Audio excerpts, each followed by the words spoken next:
So quickly, we'd just like to go around and would like you guys to just give a very brief introduction of who you are, what you're about, and what you do, and how that is of value to this to everybody here. So it's brief. There's emphasis on the brief because of time. Thank you very much. Thank you.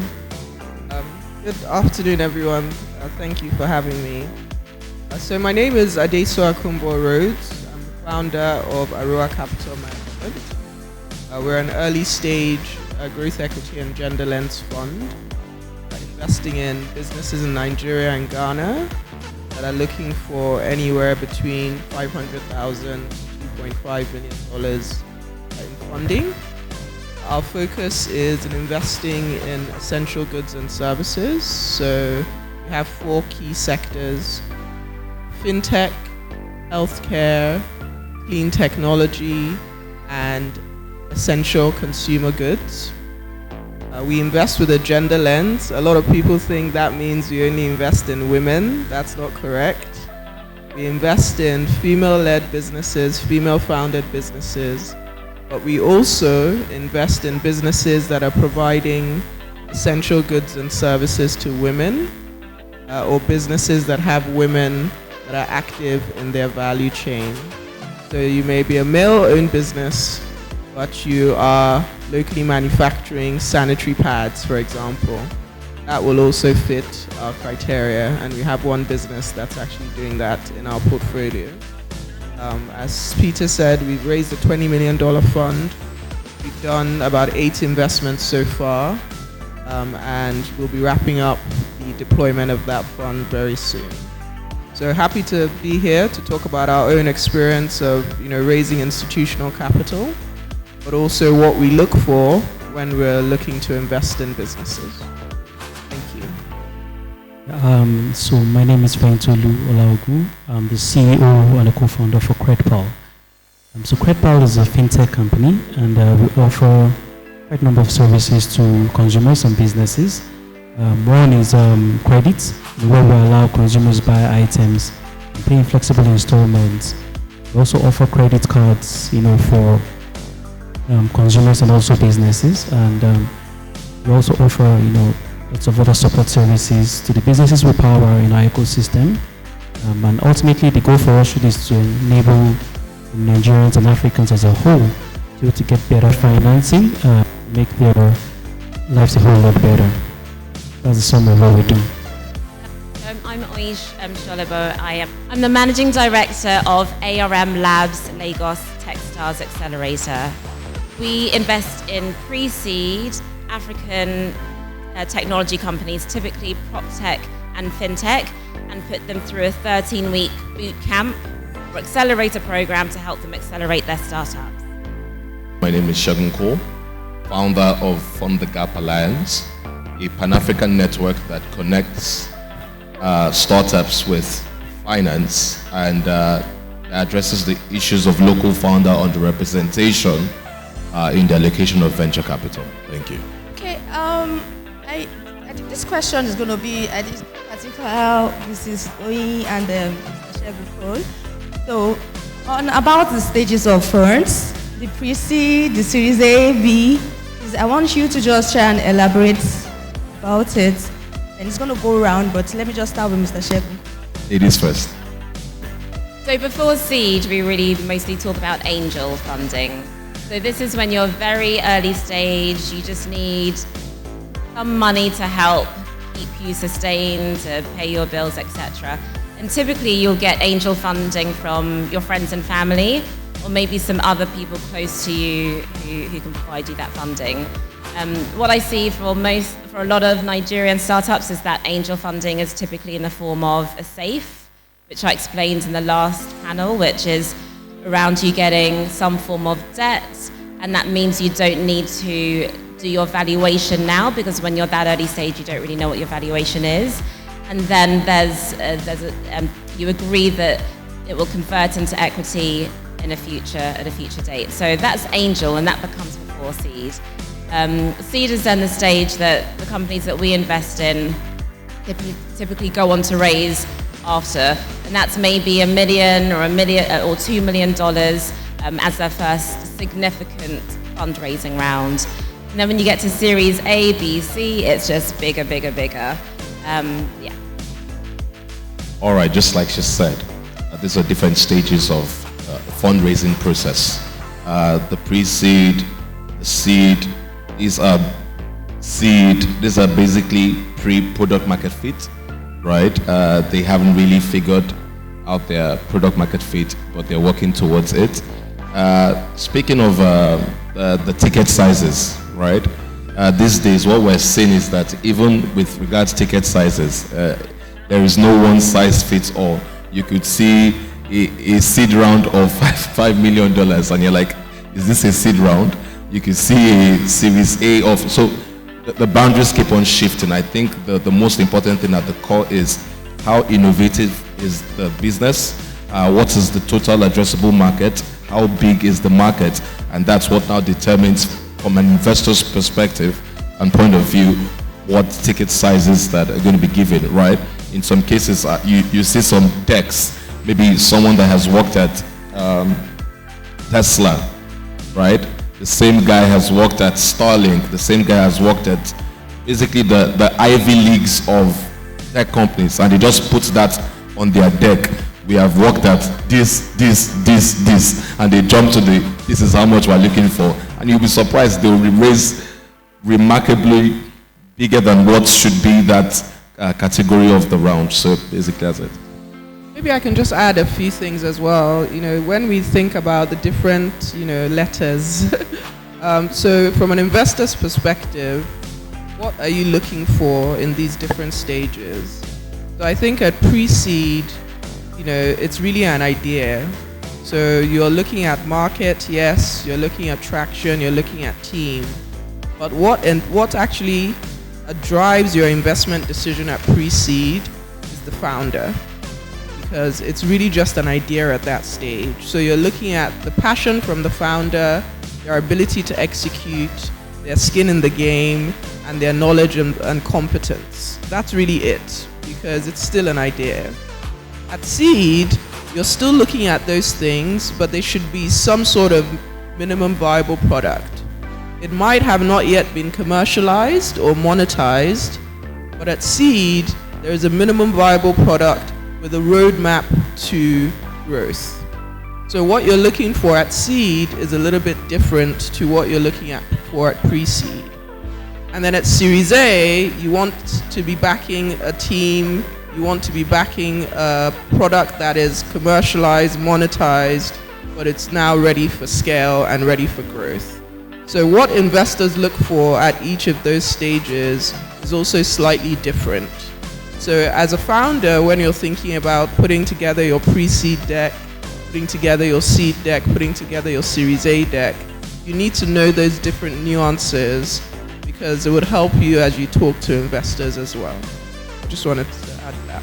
Thank you very much, ma'am.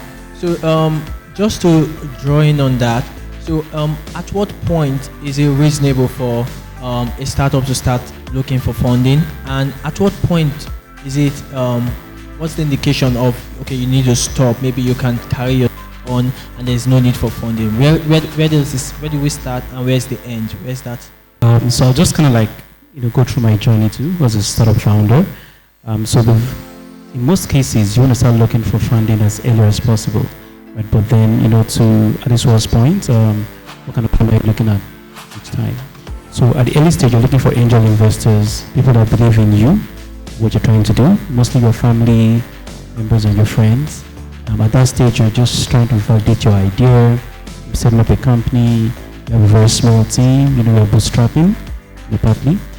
So you're looking for very small tickets, right? You don't go looking for like $5 million, maybe unless you're trying to solve a problem that requires that amount of money. And to that point, like the example that you gave of someone that worked on Tesla, already the team already has a very strong player, right, in it, right? So you also need to consider your own level of experience and what you've done in the past. For a lot of second-time founders, they've already learned a whole lot of things. So it's easy for them to quickly validate, and then it's easy for them to raise funding of higher ticket sizes faster because they've already kind of like gone through that early stage already. So the key thing here is looking at where you are and a very thorough assessment and knowing exactly what kind of fund you want. So mostly it's going to be angel investment.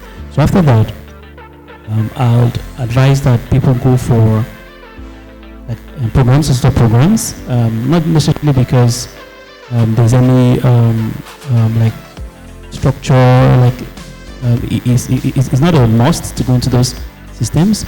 But then what programs help you do is it helps you then fine-tune other things in your business, right? Because if you don't have very good knowledge of very, very standard and basic things in your business, there's a high chance that you're going to get in that angel investment and you're going to learn a whole lot, but then you'll have burned through all that money before you're able to start doing business, right?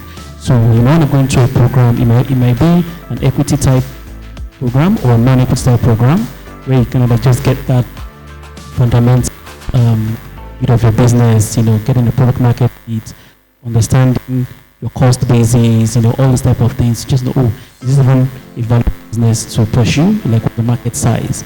Like the market size is very, very, very small. Then maybe you have to think outside of what you're trying to offer, or maybe pivoting to another product. So like I said, after that you go for like a pre-seed round, right? And the key thing, like I mentioned, is understanding where you are at each part of your journey, knowing what you need at that point in time as a startup founder, and then go on, to what you've got in the product market fit, getting some revenue, getting some traction, what next, to get, and that could round or maybe even a bigger round depending on how much you've gotten at that point. Well, in terms of the end, I'll say this, right? Businesses never stop needing money, right? The other part of it is what type of money am I looking for at each stage. So I'll give an example. Most businesses who are asset heavy would always need debt and working capital to drive their business, right? Because you need to keep acquiring assets to keep growing your business, right?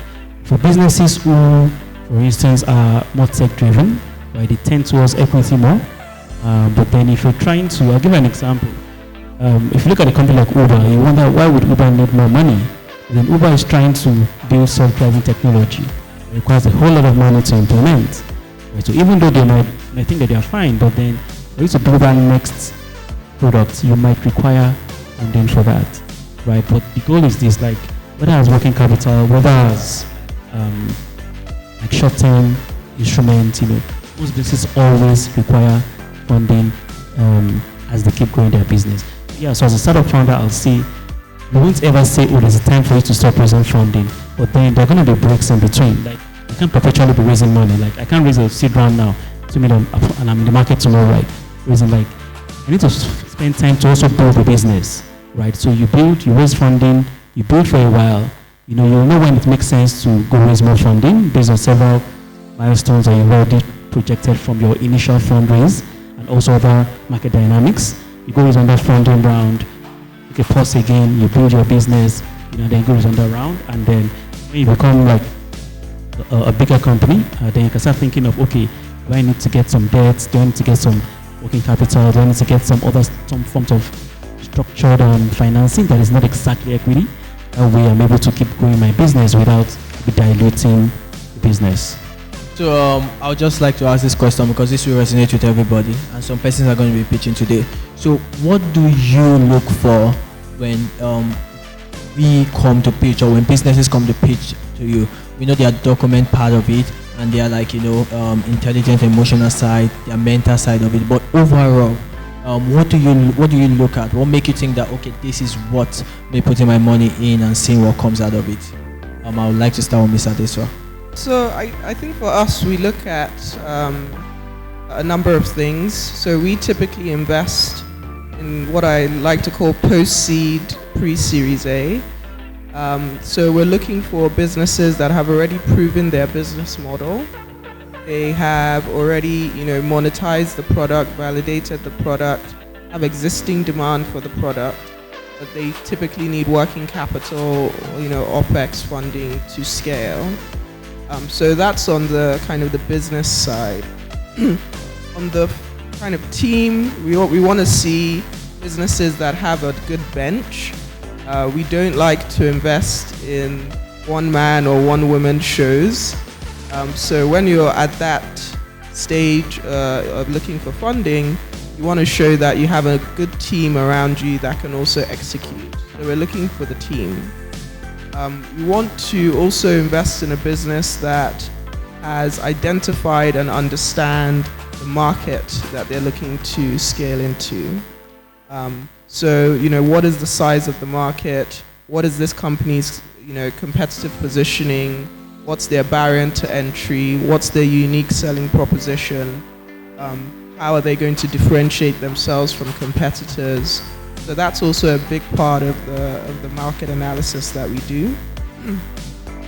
And then in terms of traction, I think at post-seed, pre-series A, you want businesses that are already doing we have a requirement at Aruwa. We want to see at least 300K to 500K of annual revenue. At this stage where we are trying to prove out the fact that you have existing demand, you're ready for scale-up capital. That's what we want to see at Aruwa. Other funds are different.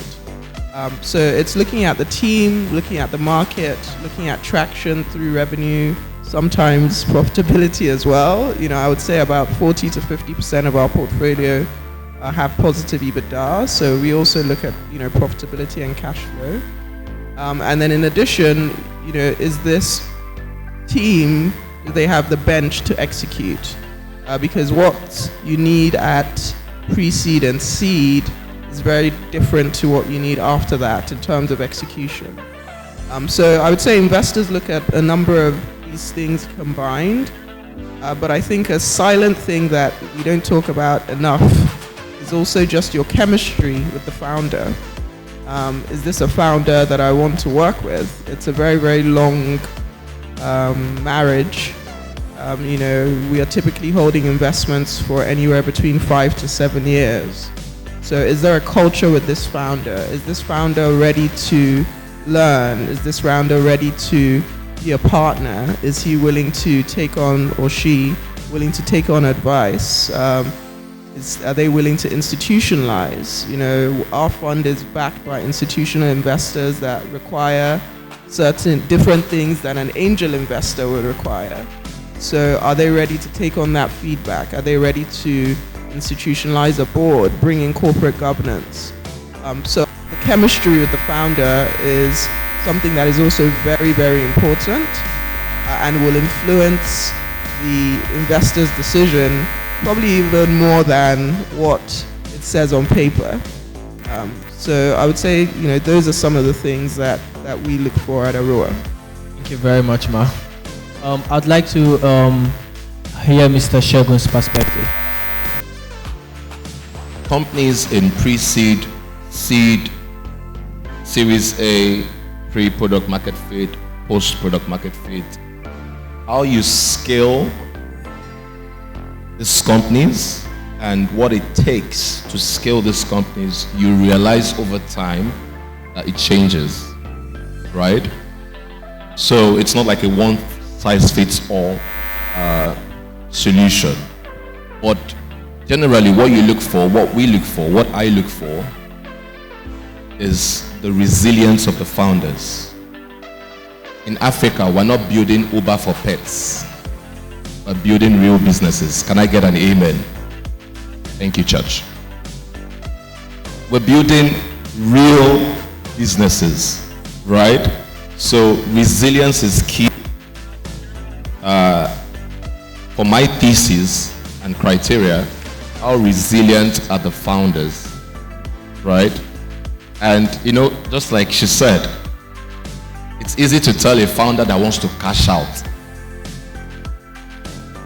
right? A founder that just wants to raise and just go buy a G-Wagon.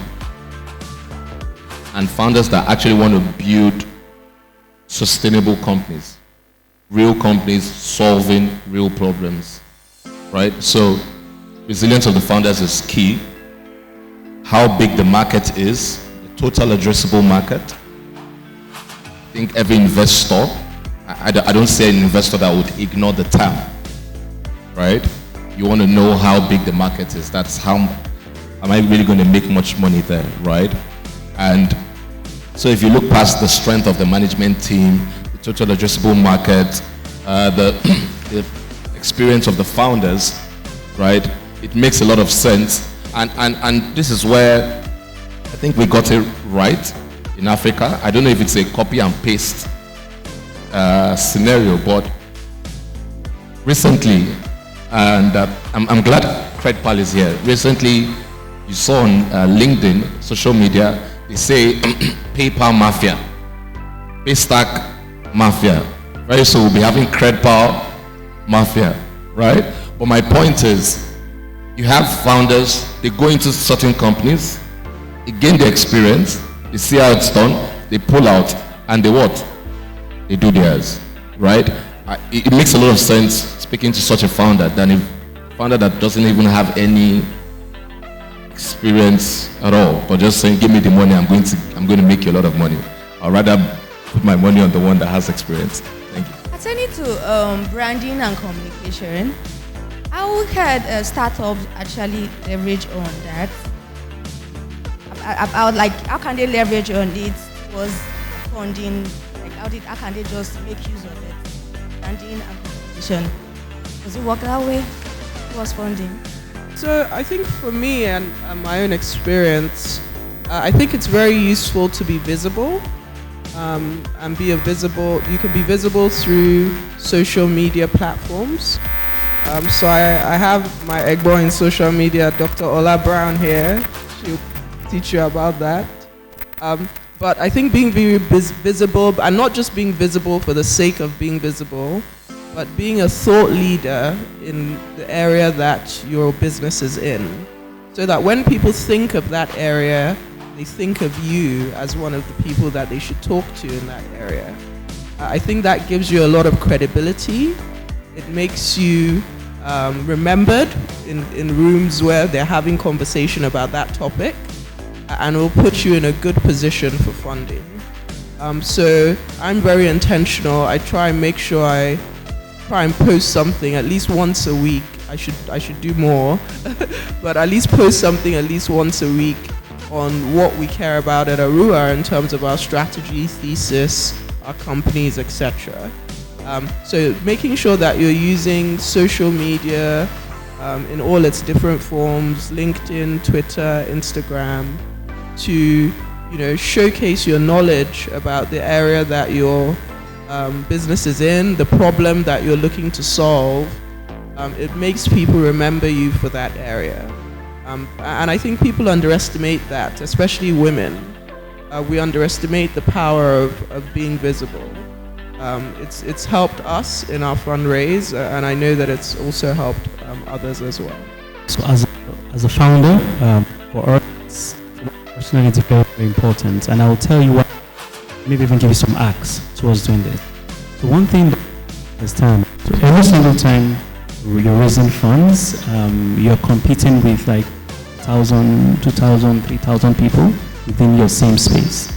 And sadly, you might not be the smartest amongst all of them. So let's be honest with ourselves.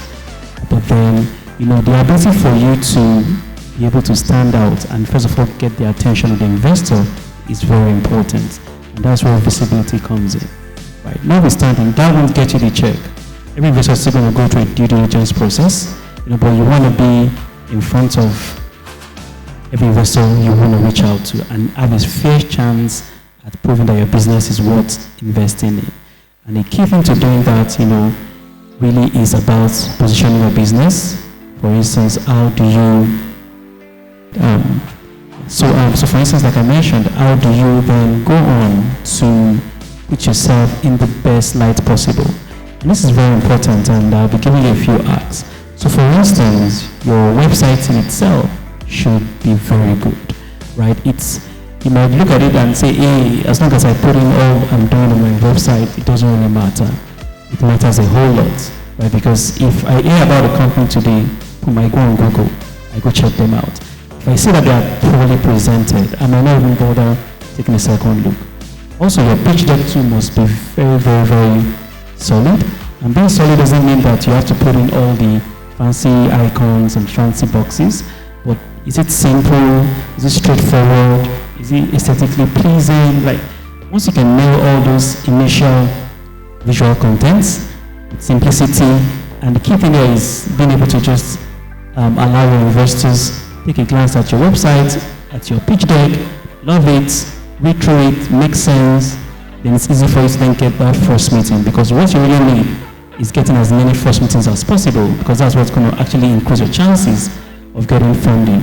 So like I said, branding in itself is very important in giving you that edge, in getting that first look at your business from a lot of investors. And no, a lot of people are competing with you. Like, for every single time you're pitching to, I'm sure they will tell you how many emails they get, daily from different investors, some inbound, some cold, some introductions.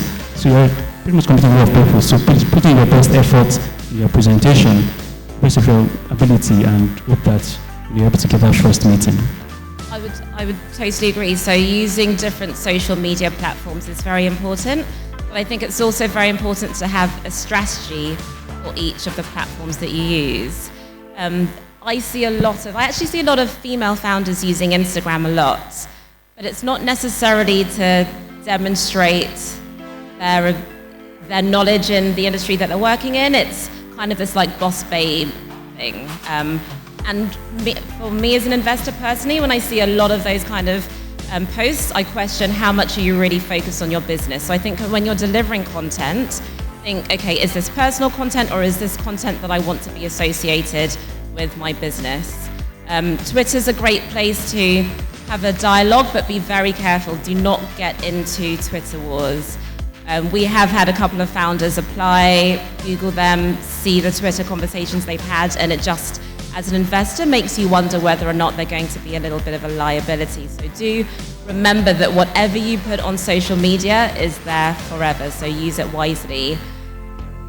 And I think LinkedIn is probably the most powerful tool for founders because it gives you the ability to tell a story, it gives you enough text space to do thought leadership. In addition to that, if you have time to have a personal blog, that's a great place to also share thought leadership. But remember that at the early stage, you are your business. So whatever brand you are putting out there, an investor is going to assume that that's very much aligned to the brand of your company. So what I recommend to my founders is you just think of 3 words. What are the 3 words you always want to be associated with? So for me, it might be Africa, startup, capital. So that means whenever I'm posting thought leadership, I'm making sure that it's in those 3 directions so people know what I'm about. If they Google those words, I'm more likely to come up. The other thing I will say is beyond social media, email content is very helpful to keep people engaged. So the minute you start talking to investors, potential partners, add them to your distribution list, but be very smart about who they are. So catalog them based on whether or not they're a potential investor, a potential partner, etc., and then keep them updated. Don't just email that investor when you're looking for money.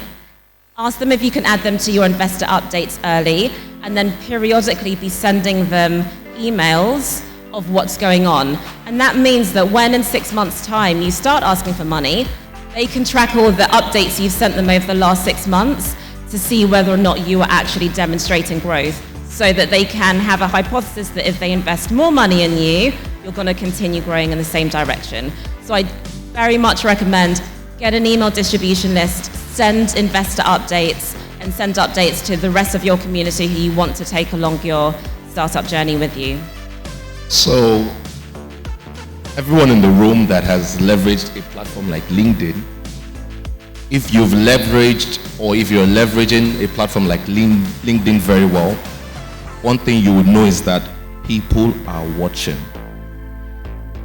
Am I right? People are watching. If we start doing a roll call of how many people in this room alone have gotten certain opportunities from a platform like LinkedIn, you will be shocked. So, according to investment or funds thesis and criteria, there's one thing you would learn is that for a fund, and I'm glad fund managers are here, there is time, resources, and money that goes into deal sourcing and deal origination. So, telling your story, leveraging the brand and communication, you are helping investors save money on deal sourcing. Why not? Why not? So one thing I've been seeing right now, and I'm very happy when I see it, and I know that a lot of funds, when they see it on a platform like LinkedIn, they are very excited. You see certain founders, they're now telling their stories. Oh, we got to this ARR. We are growing month on month this. Our revenue this. We have managed to reduce our CAC to this. We have added this. Funds are looking at those things, right? Funds are seeing it. So you do yourself a disservice if you're not telling your story. And gone are the days when companies just leveraged on the company's brand. So that's what she was saying. There's the company's brand, there's the personal brand. Aside the company telling its own story, you as a founder, you need to establish yourself in thought leadership. Tell your story. You just don't know who is looking. And just to piggyback on what you just said last, right? Some people reach out to certain investors, and I'm glad investors are here too. And they say, oh, can I grab a coffee with you? Right? The fund manager says, no problem. You guys grab coffee. And after your conversation, that's the last conversation you have with that person. Then later you come and say you're fundraising. Right? If you've grabbed coffee with someone, right? Follow up. Follow up, back to back. Right? Via email communication, letting them know, oh, this is the latest updates. I get updates every day. This is the latest updates. We've done this. So when it's time, in fact, sometimes you're not even the one that's going to tell them that you are fundraising. What you are doing through that email back to back is you can get them to preempt and say, okay, are you fundraising? Many founders have raised that way. They were not even the ones that told the investors, like, see this month, well, this is someone you need to invest in. You'll be shocked. It's just that we don't really talk about these things, right? So I think in that way, leveraging the brand and that communication strategy, you'll be able to fundraise well. Let's put our hands together for that. That's a lot of information. And I like that you guys somehow touch on the next question I was going to, which is how do you sustain your relationship with an investor? Because most people can, get that first time approach, but they don't know how to sustain it down to the end. So how do you carry that? And I would like to also add this. What's the best way to meet an investor? Something that just makes you stand out almost immediately at that first instance. I don't think there's any best way to meet an investor. I think it's the quality of what you say when you meet them.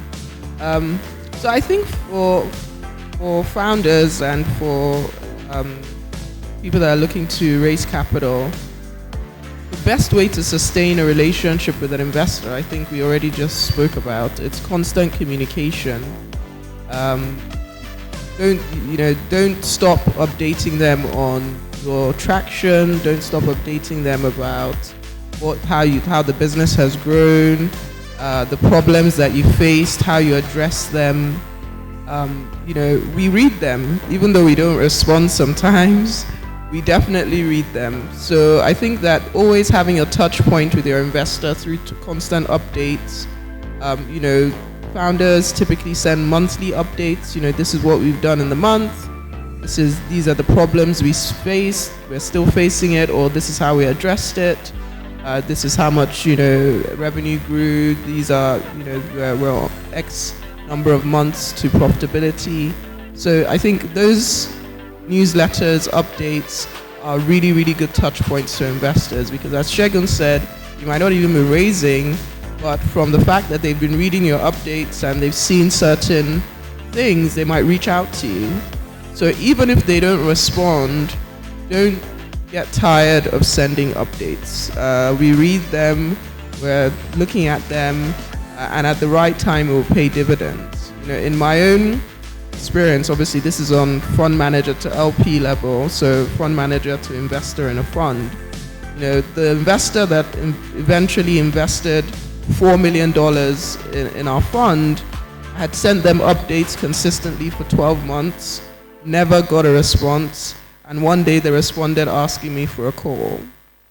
So don't underestimate the power of those touch points, the persistency, the resilience that it shows that you're going to continue sending updates until you get a response back. It's very, very powerful. And also to add to that, even for existing investors, it's important you send updates, and in your updates to also ask for things that you need. For most investors, when your existing investors reinvest in your company at a later stage, it shows a very strong sign of belief in what you're doing, right? So, and then the only way to get your investors to top up their investments is if they constantly are aware of what you're doing, how you're growing, and also being able to help you. We've seen a lot of our investors today who have gone on to even become more than just people that write us checks, but actually are actively trying to help us grow the business, giving us valuable connections, even plugging us into other resources. A few of them have like debt funds and say, hey, beyond equity, I can also give you some debt for working capital and all of that. So it's important that you keep updating existing investors, and then a lot of them might still find an opportunity to put money in you later. So you also want to get that. And for new investors, updates are very, very important. Being able to act, using different channels like LinkedIn, for instance, and all of those channels. Just keep updating them, and keep reaching out. Even if you don't get responses, just have that mailing list. For instance, I have an email list on Google, where I just keep updating emails. Whenever I want to send out my updates, I have one for prospective investors, another list for existing investors, and keep building that up, continuously. Yeah, so that would be my feedback. Okay, so a few tangible tips. Number one, have an elevator pitch.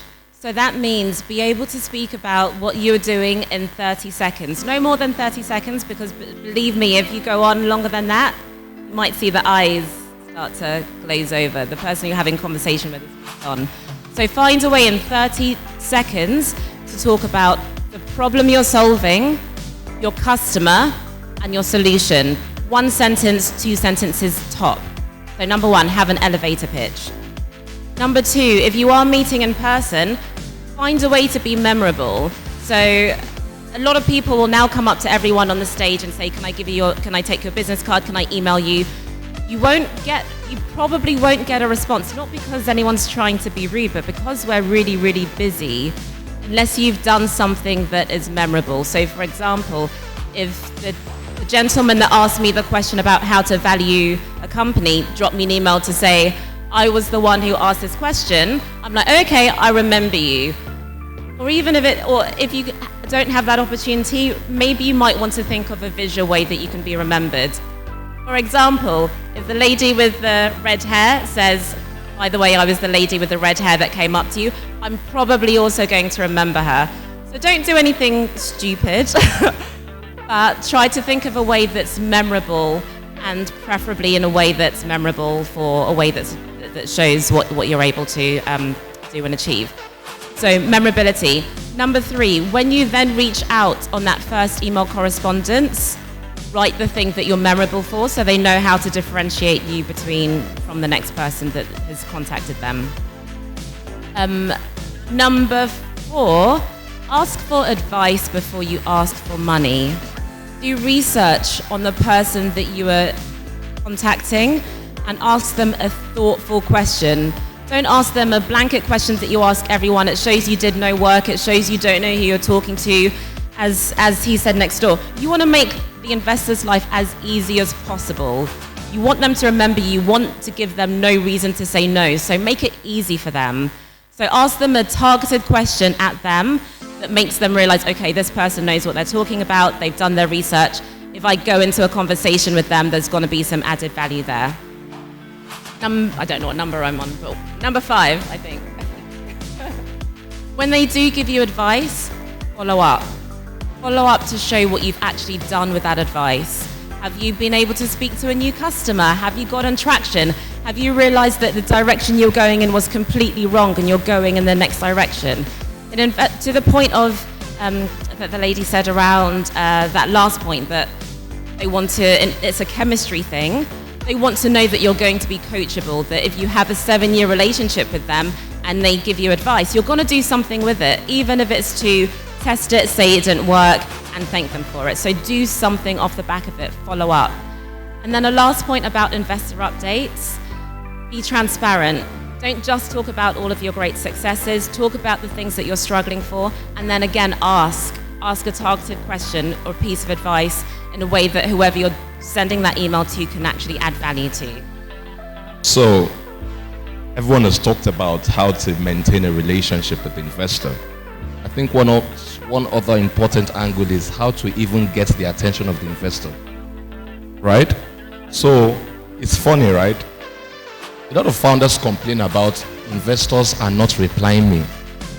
I'm not even going to come from the angle of investors are busy. I'm going to come from the angle of, if you do not know a fund's thesis and criteria, and you are expecting a reply from that fund when what you're doing doesn't align with their thesis and criteria, madam, are you going to respond? The answer is no. So first of all, please understand a fund's thesis. Understand a fund's criteria. An example, a fund says we are only investing in fintech and maybe agri-tech. Then you come and say we are doing Agbada as a service. Yeah, Agbada as a service. They're not going to respond because Agbada as a service is outside of their thesis and criteria and mandates, right?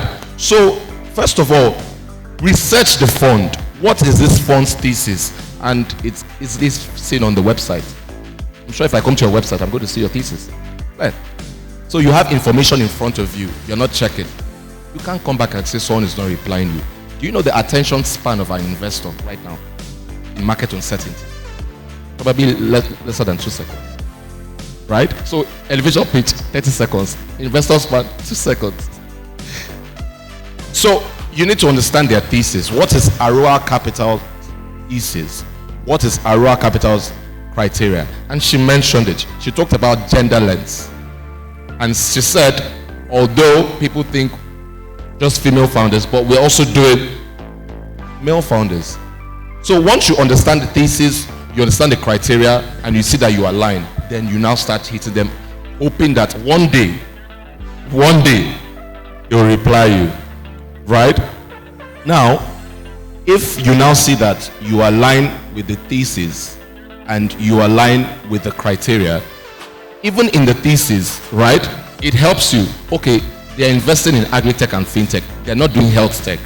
Don't let me waste my time. Because you're not just trying to waste an investor's time. You are also wasting your time. Right? So save an investor's time and save your time. Right? You can even understand in that thesis that, okay, these are the ticket sizes they are doing. They are not doing 5 million.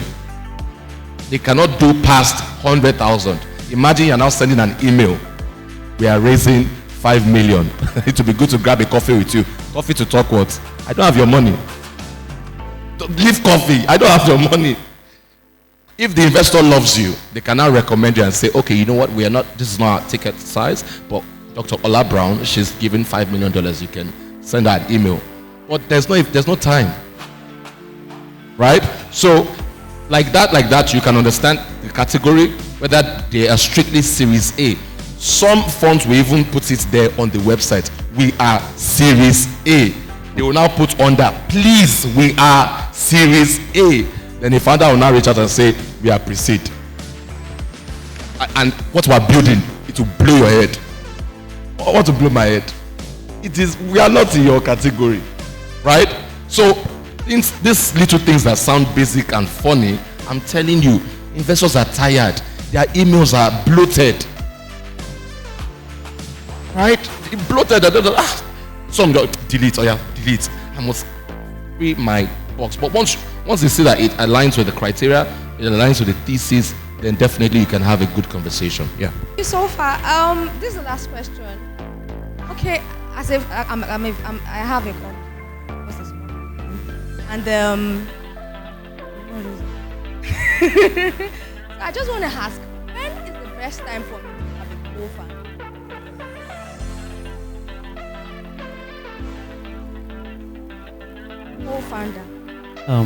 So the first thing is that most VCs want companies that have more than one founder, right? So having a co-founder is going to really help the business itself and also fundraising efforts too. The second thing also is chemistry, right? So if you're going to put those two things together, then it means that you should have known your co-founder for some time, ideally. Understand, what the value you're bringing to your company and how you guys are able to effectively work together to meet your goals as a business. So two things here. First is having a co-founder is good for your business. It even saves you a lot down the line, because like you want to have a good bench, like she mentioned, right? If, for instance, I'm not feeling too well, right? The business shouldn't slow down. I'm here now, my co-founder somewhere else. A lot of times we even take to different places at the same time.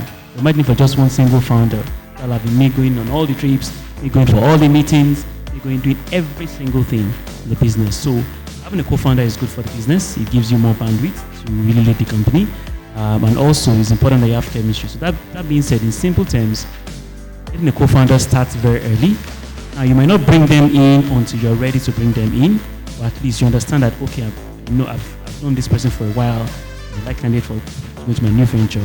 And in my experience, for instance, I had worked with my co-founder for a long time, but I didn't found the company before CredPal. So it's quite easy for us to kind of transition together. But before our first company, it was the same thing too. We're talking, we're friends, we're engaging for a while. Then I even had other partners I was working with. I wasn't him, right? But when I chose to go into that next venture, I picked him because it was going to give more value, right? And then just easy for us to kind of like grow the business together. So it's important that that chemistry is there, and also, make sure that the time is also right, to get a co-founder. But I think it's something that you might want to consider early in your journey. Having no co-founder at all is better than having the wrong co-founder.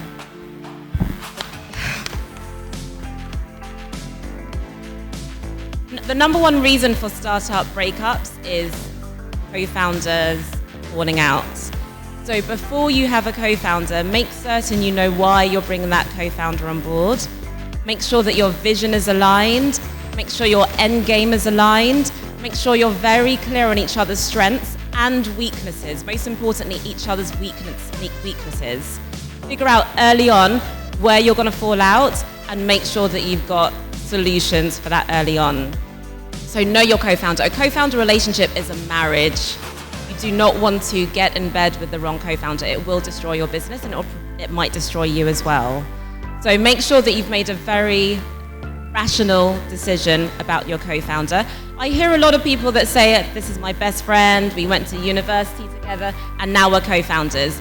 It's not a good enough reason to be a co-founder. In fact, it's probably better that you have someone that you didn't have that relationship with first, and you're coming in with a very rational mind as to why you're working together before you make them your co-founder. So make sure you've decided why you're bringing them on board, and then make sure you've documented everything. This is the other thing that happens when friends end up doing business together. They say, we've been friends for 10 years, we didn't need to write that down. You do, unfortunately you do. Stuff happens, be it through the decision of your co-founder or not. Stuff happens. Write it down. Have a shareholders agreement. Understand what your vesting provisions are, i.e., you have 50% equity. At what stage does that equity actually sit with you?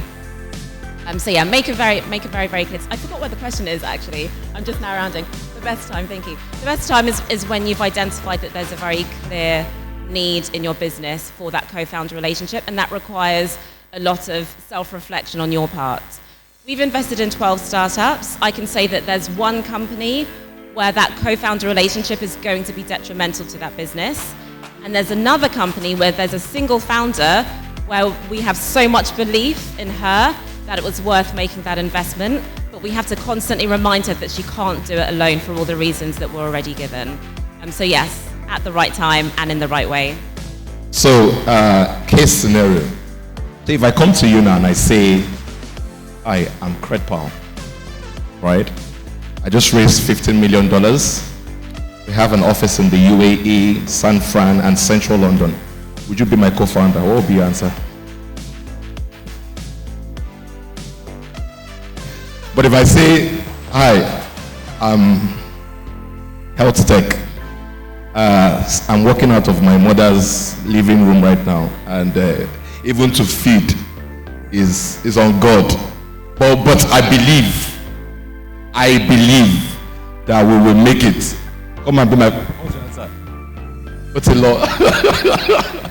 Yeah, but I think just like panelists have said, at the very early stage, one of the biggest reasons why a lot of startups have failed, not just African-wide, globally, is not the inability to raise funds, it's co-founder synergies. Co-founder synergies. We have seen cases where a co-founder would change the entire passwords to everything and just, when you have sense, you come and settle with me. Yes? We have seen cases where a co-founder would take the source code because he's the CTO and you don't have any technical experience as a CEO, and you would take the source code. What can you do?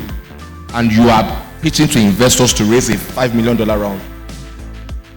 That's the end. What will you do?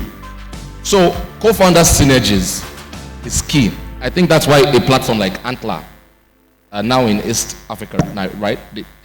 They center around helping you to find your co-founder. You know, you guys explore your strengths, your weaknesses. You go through so many things. It's so beautiful to build with your co-founder. Like, you guys have had crucial conversations.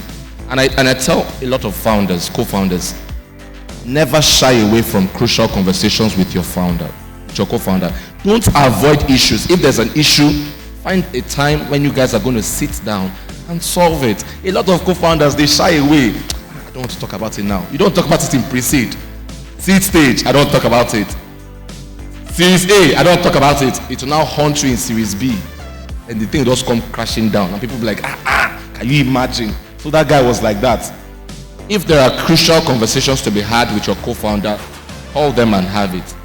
It will surprise you, and I said it in the first panel, it will surprise you that some co-founders right now, they are building, they have not agreed on who owns what. They have not agreed. They are shying away from it. In this one's mind, 50-50. Who told you that she wants 50%? What if she says she wants 70%? And eventually when they have the conversation, a co-founder is like, no, I think I deserve 70%. You think? And they start fighting.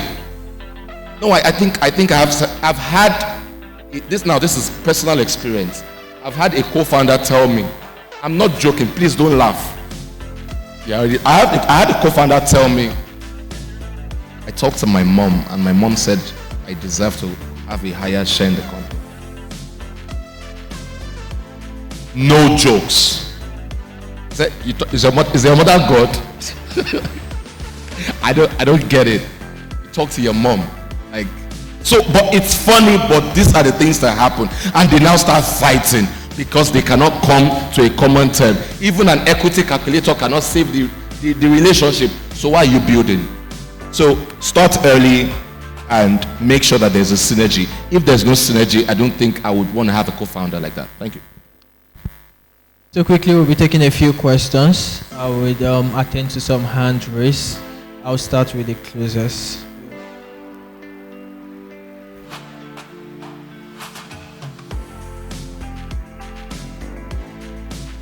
Thank you very much, all the speakers. Great to be here. My name is Efosa Godaro, founder of HashGrid. HashGrid is Africa's first NFT marketplace and asset tokenization platform. All right, so I've been a co-founder. I'm a founder for about 6 years, going on 6 years.